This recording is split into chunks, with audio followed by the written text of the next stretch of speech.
So here we are at the next hotel, the APA Hotel Nishi Shinjuku, and it's the smallest one yet. We'll do the hotel tour later. First, a little bit of the city. Okay, time to go to Shibuya.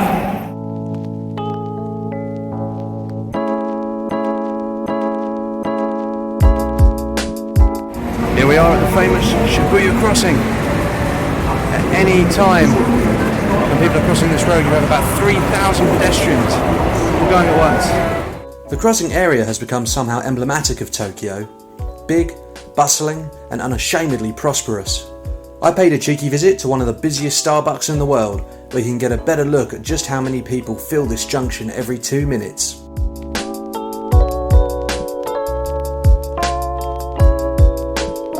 Then we dropped into Don Quixote, perhaps Japan's best known chain of shops. So much stuff.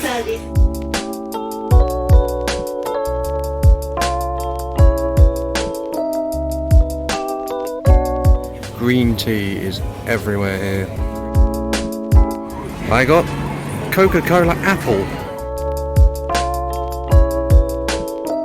Tastes more apple than Coca-Cola actually.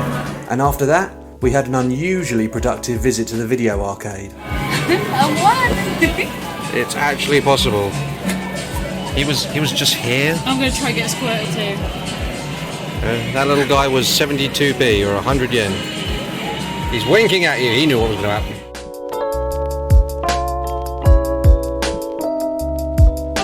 Oh my god! 2 in a row. Thank you to the world's kindest grabber machine. Of course, we had to have one more shot at that drumming game.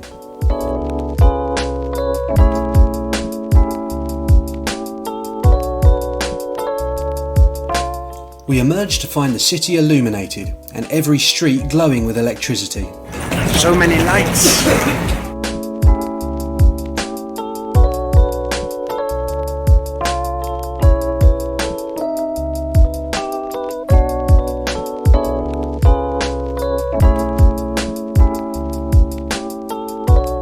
Okay, so we went to Shibuya, saw the famous Shibuya crossing, did a little bit of shopping, went to an arcade where Becky won some toys.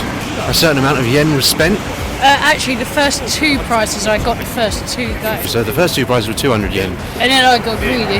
And the other 2 prizes were 1,800 yen. But hey, it's all part of the fun. Now we're going for some dinner at a highly recommended ramen place called Funji. And there it is. This place is quite popular. There's a bit of a queue.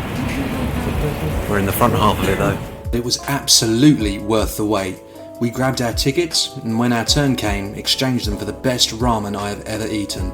A variety where the noodles are served separately and dipped into the hearty broth.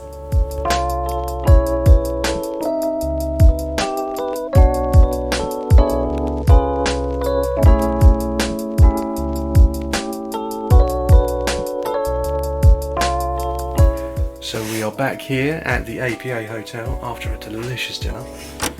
Nearly forgot the room tour. Let's roll back a little. If this part doesn't interest you, feel free to skip ahead.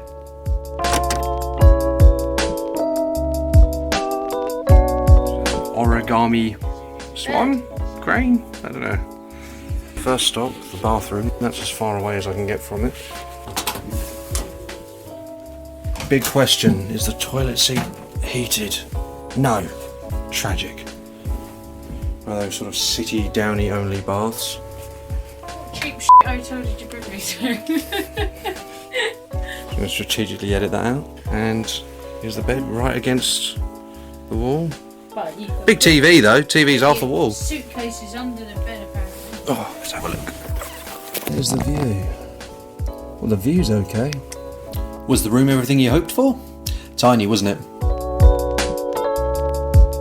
We'll be turning in for bed soon, but managed to pick up this bargain on the way back. Single malt Miyagikyo by Nikka Distillery.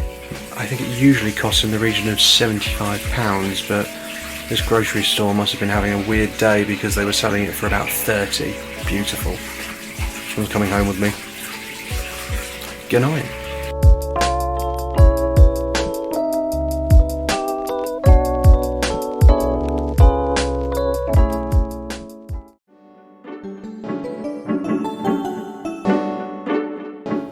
morning is here.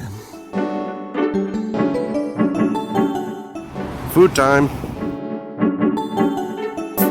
Look, I know this wouldn't be everybody's pick for breakfast, but I'd always heard Japan has the weirdest local variations on fast food, so it had to happen. A teriyaki McMuffin.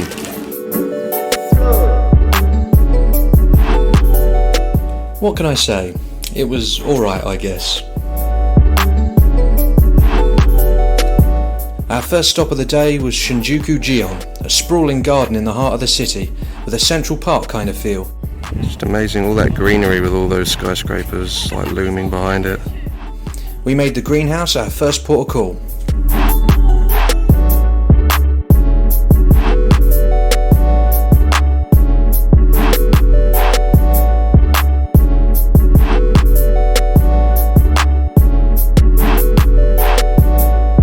Greenhouse here is beautiful and included in the cost of your access to the park. Well worth checking out. In a city where space is at such a premium, it's difficult to communicate just how big a space the park seems to be. And looking at the dazzling red leaves reflected in the gently rippling waters, it was easy to forget you were in the most heavily populated city on Earth.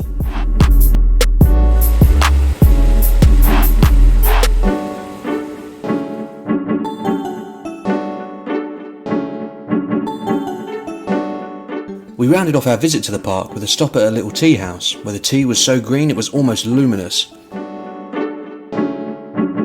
The traditional Japanese sweet was also an improvement on the last two I'd choked down. Time for some food! The diet of the past week had left me more ramen than man, so we called in at a nice little Italian spot in Akasaka for some arancini and pizza.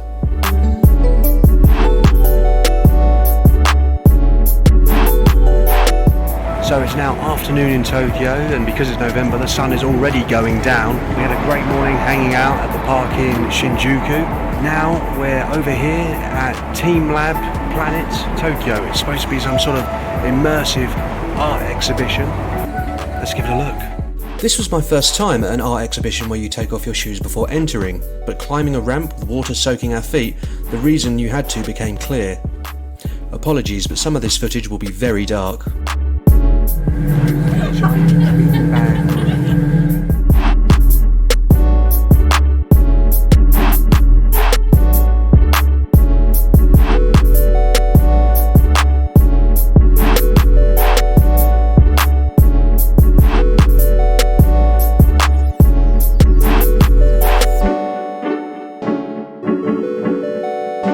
Look at all these tiny people.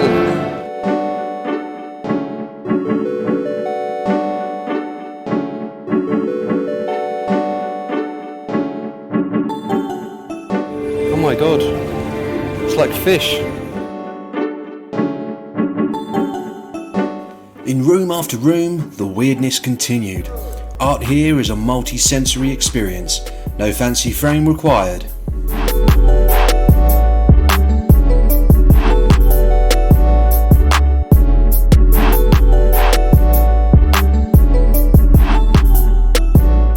So that was the coolest art exhibition I've ever been in.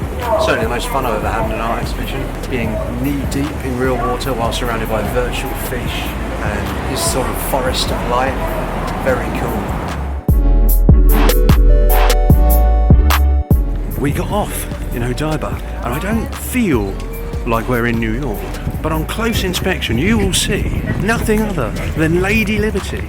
Like the original Statue of Liberty, Tokyo's replica came from France as a symbol of the ties between the two countries, being sent for a year-long visit in 1998. When it was returned back to its Parisian home, however, it was so sorely missed that they built a new one in the same breathtaking spot overlooking Tokyo's Rainbow Bridge. While we're on the subject of strangely dressed non-sentient women, be sure to pay a visit to this one in the neighbouring shopping centre. Let's ask you if you have the time you wake up and go to sleep. I'm a late riser who doesn't wake up until 9 o'clock. I go to bed around midnight. I really love to sleep. Seriously creepy. Okay, excellent. What countries have you visited? What you better, are you single? I have no boyfriend at the moment.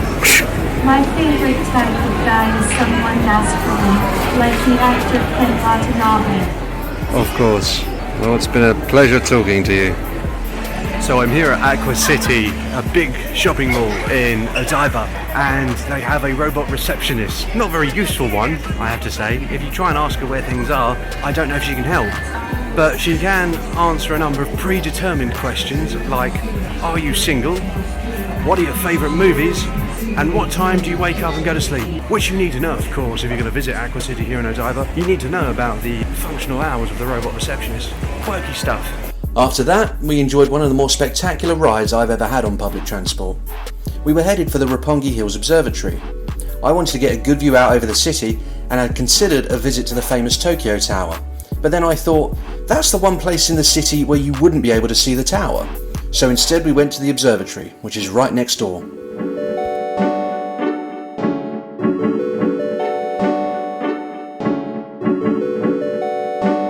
Now for that view.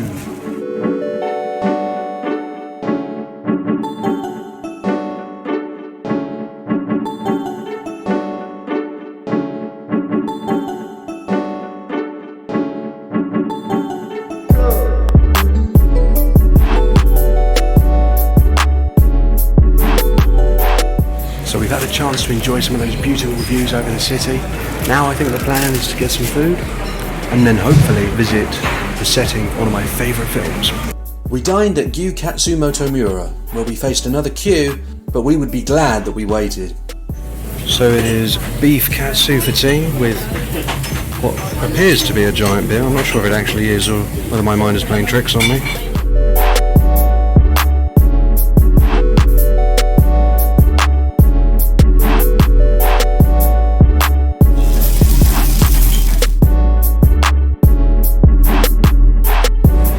So good. So this incredibly dark building is the Park Hyatt. In this hotel, the majority of the scenes from one of my favourite movies, Lost in Translation, were filmed. And right at the top is a famous bar that appears in quite a few scenes, the New York bar. So we're going to go up for one drink.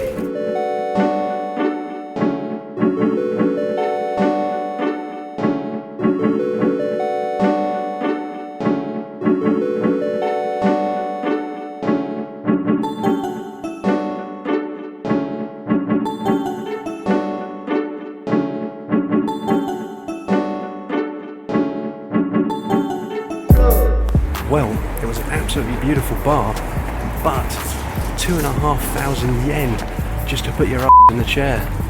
Cover charge for the jazz band. So I went in, took a few videos, and took off again. I mean, bearing in mind that 2,500 yen, that's before you even paid for anything. But photography was free as long as you can sneak past the maitre d', which I can. So back to the hotel, a couple of drinks there, and good night, Tokyo.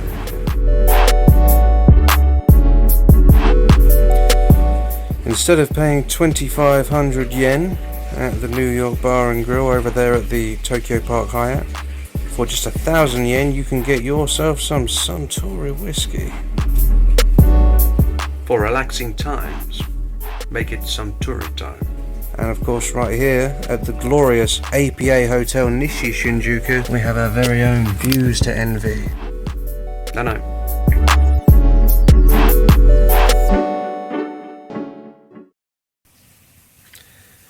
It's the morning of our last day in Japan.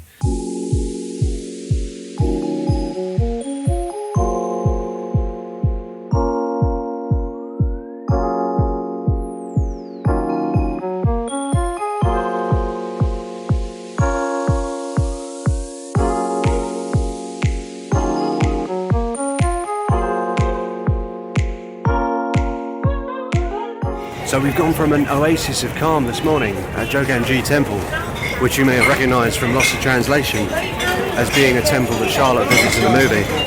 We're now here in Shinjuku, ready to see another iconic movie figure, Godzilla himself. That's right, the notorious movie monster, or at least his head, sits atop the Hotel Gracery in Shinjuku. And if you're there at the right time, you too can witness his underwhelming display of might.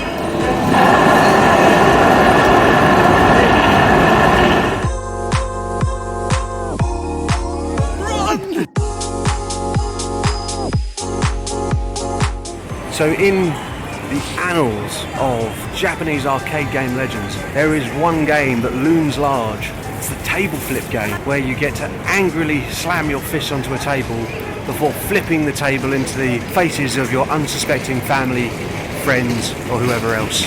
But we've been able to find one right here in Shinjuku. I have found the fabled table flipping game. I played the part of a bridezilla demolishing her wedding guests with cake, while Becky became a priest hurling a corpse at the mourners. The battle was on.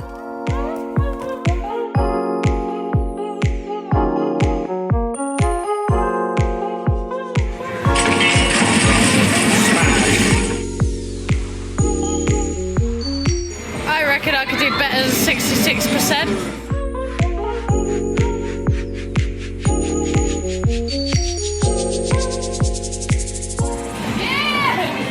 No, it is higher than mine.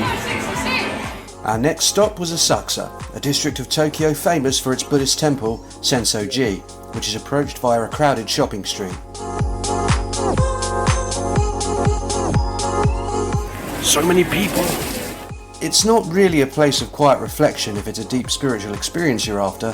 When we visited, it was thronged with people. But if you're in the market for souvenirs, it's a good spot. Asakusa also presented me with the opportunity to try something I'd never had before. Do you like sake? I've never tried it before, so this is an experience for me. Yes. Thanks very much. Arigato. First taste of Japanese sake. Only been here for 10 days plus. Definitely very different from the wines back home. Not really sweet at all. Very dry. I don't know if that's something characteristic of all sake, but still quite a nice tipple. It is melon pan time again. This time with something called sukiyaki, some kind of beef. Becky's gone for the whipped cream.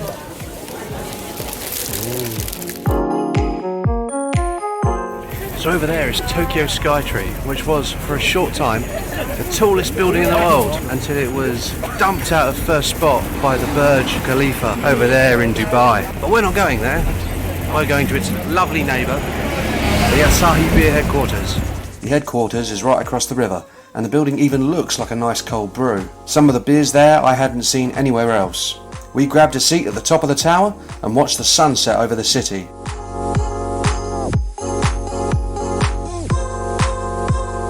People are Mario Karting down here in the street. I'm not even kidding. They're in outfits and everything.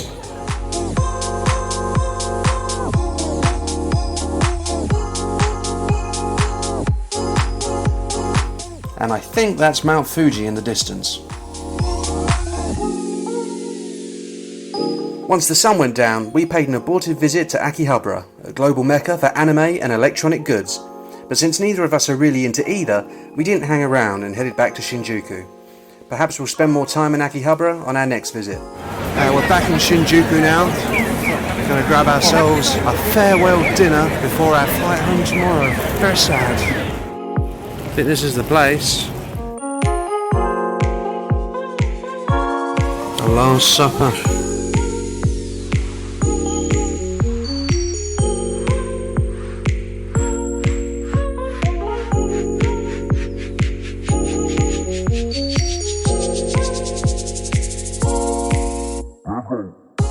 Dinner done, we headed back out into the Shinjuku night. So the view in front of me right now is what I always thought of when I thought of Tokyo. It's true, Japan is a place I'd visited 1,000 times in my imagination, and nothing embodied that vision quite like these views. It was a bittersweet way to say goodbye. Oh yeah, and we did try our luck at the video arcade once or twice more.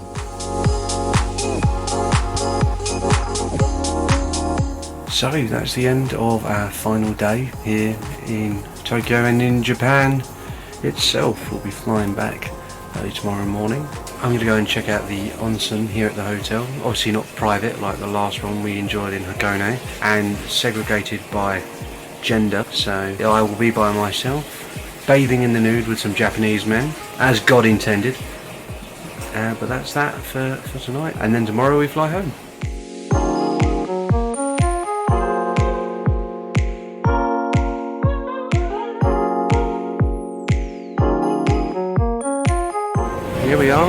Haneda International Airport. Ready to fly home to the grand old UK. It's been nice, and the onsen last night was lovely. What better way to spend the last night of your honeymoon than naked with a bunch of Japanese men? It was always going to be the way, really, wasn't it? So yeah, farewell. It's been a wonderful experience coming here for the first time into Japan. Don't know when I'll get to do it again, but I will be back eventually. Bye for now.